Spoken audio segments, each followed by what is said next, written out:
মহাপ্রভু জগন্নাথ দেবের দর্শনের জন্যে আমাকে কিন্তু পুরী আসতে হয়নি। তাহলে এটা কোথায় বলুন তো?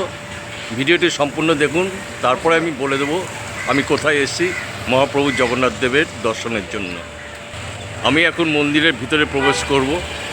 এই দেখুন, জগন্নাথ মন্দিরের ভিতরে আমি প্রবেশ করছি। মন্দিরের প্রবেশদ্বারেই দুটো সিংহমূর্তি আপনারা দেখতে পাচ্ছেন।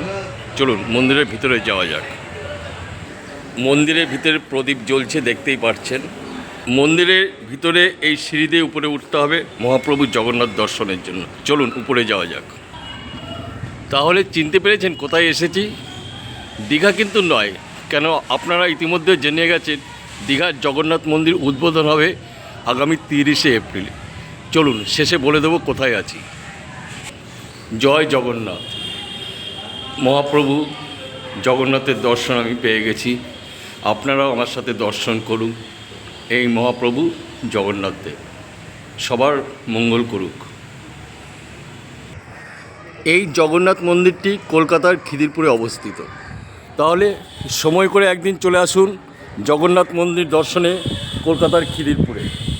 পুরী আপনাদের যেতে হবে না। তাহলে ভালো থাকবেন। শুভম ট্যুর অ্যান্ড ট্রাভেলসের পক্ষ থেকে আপনাদের সবাইকে অভিনন্দন, শুভেচ্ছা ও ভালোবাসা। আবার দেখা হয়ে যাবে কোনো একদিন, কোনো এক সময়।